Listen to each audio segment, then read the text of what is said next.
Miss Martha Meacham owned a small bakery on the corner. You know the one, the place where you go up 3 steps and a little bell rings when you open the door. Miss Martha was 40 years old. She had $2,000 saved in the bank, 2 fake teeth, and a kind heart. Honestly, there were plenty of people who had less going for them who still managed to get married. A few times a week, a customer came in who caught her attention. He was a middle-aged man with glasses and a neatly trimmed brown beard that came to a point. He spoke English with a strong German accent. His clothes were a bit shabby, patched up in some places, wrinkly and baggy in others, but he always looked clean and polite, with lovely manners. He'd always buy the same thing, 2 loaves of stale bread. Fresh bread cost 5 cents per loaf, but the stale ones were 2 for 5 cents. He never asked for anything but the cheap old bread. One day, Miss Martha noticed his fingers had reddish-brown stains on them. That made her certain he was an artist, struggling to make ends meet.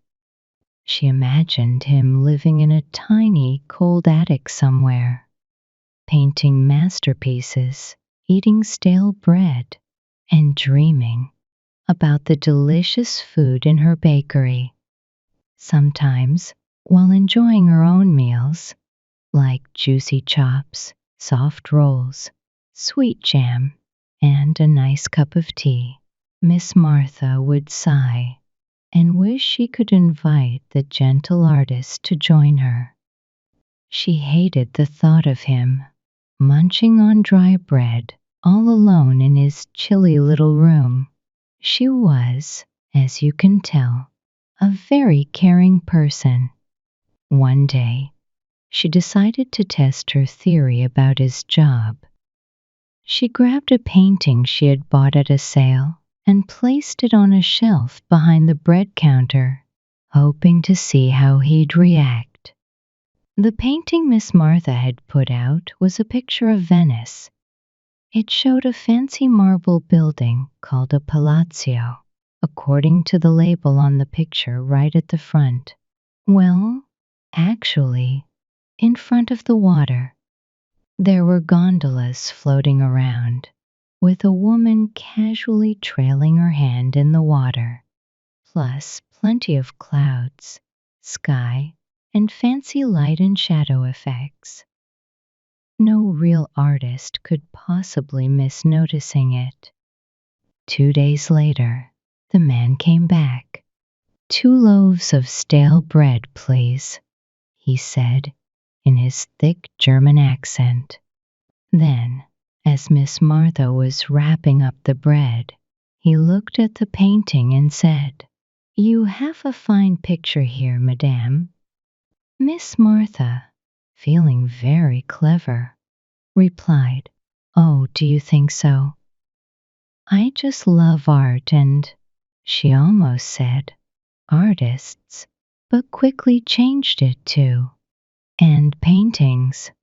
Do you think it's a good picture?" The man adjusted his glasses and said, "Der balance is not right. Der perspective is not true. Good morning, madame." He took his bread, gave her a polite bow, and left in a hurry. Miss Martha was thrilled. He had to be an artist.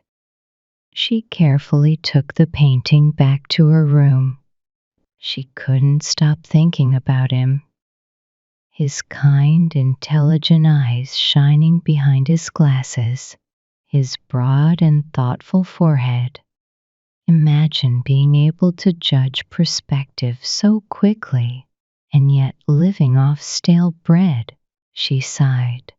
But then again, true talent often struggles before it's recognized.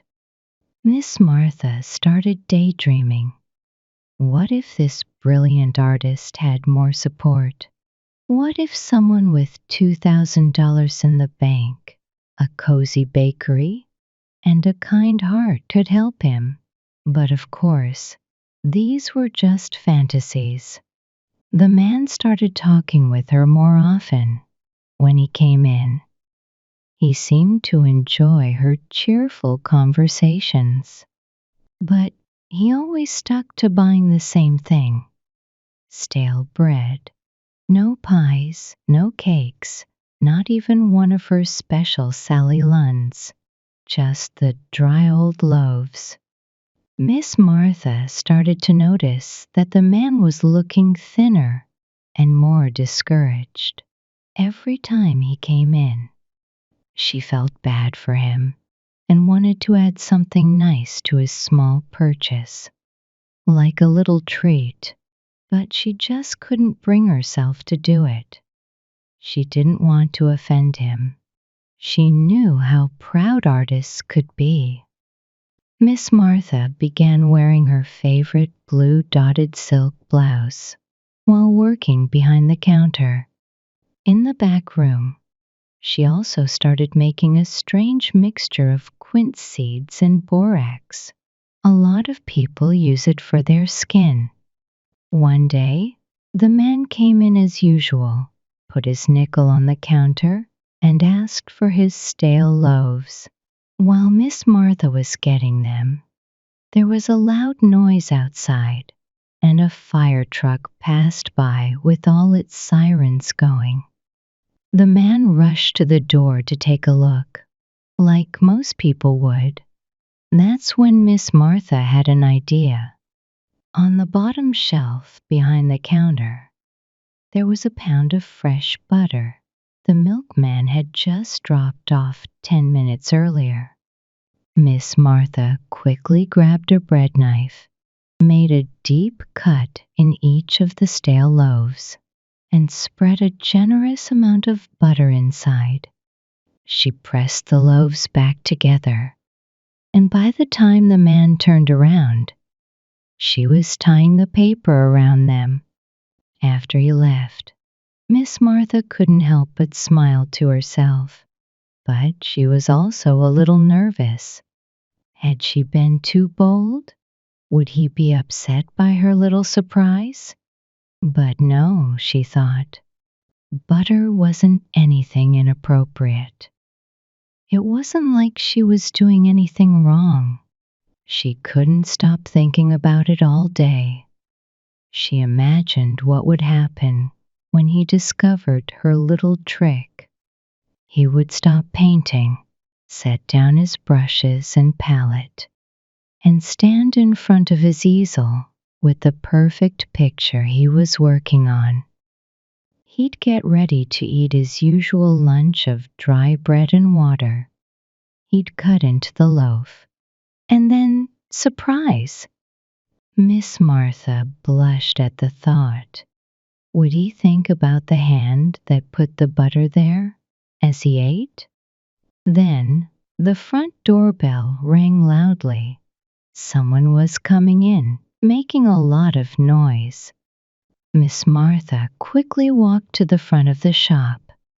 There were two men standing there. One was a young man smoking a pipe, someone she had never seen before. The other was her regular customer, the artist. His face was bright red, and his hat was tipped to the back of his head. His hair was messy and wild. He clenched both fists and shook them at Miss Martha, looking really angry. He yelled loudly, a German word that sounded like Tausenden or something similar. The young man tried to pull him away. I'm not going, the artist said angrily. I'm going to tell her. He banged his fists on Miss Martha's counter. You've ruined me, he shouted, his blue eyes burning behind his glasses. I'm going to tell you, you're just a meddling old cat.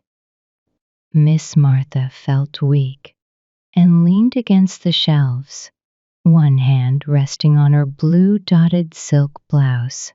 The young man grabbed the artist by the collar. "Come on," he said. "You've said enough." He dragged the angry man out the door and onto the sidewalk. Then he came back inside. "Well, ma'am, I guess I should explain what's going on," he said. "That's Blumberger. He's an architect. I work with him in the same office. He's been working for 3 months on a design for a new city hall. It was part of a competition. He finished the drawing yesterday. You know, draftsmen always draw in pencil first. After they finish, they rub out the pencil lines with stale bread crumbs. It works better than an eraser. Blumberger's been buying bread here. But today, well, you see, ma'am, that butter, it's ruined his whole plan. Now, all he can do with it is use it for sandwiches." Miss Martha walked to the back room. She changed out of her blue dotted silk blouse and put on the old brown dress she used to wear. Then she took the mixture of quince seeds and borax and poured it out the window into the trash can.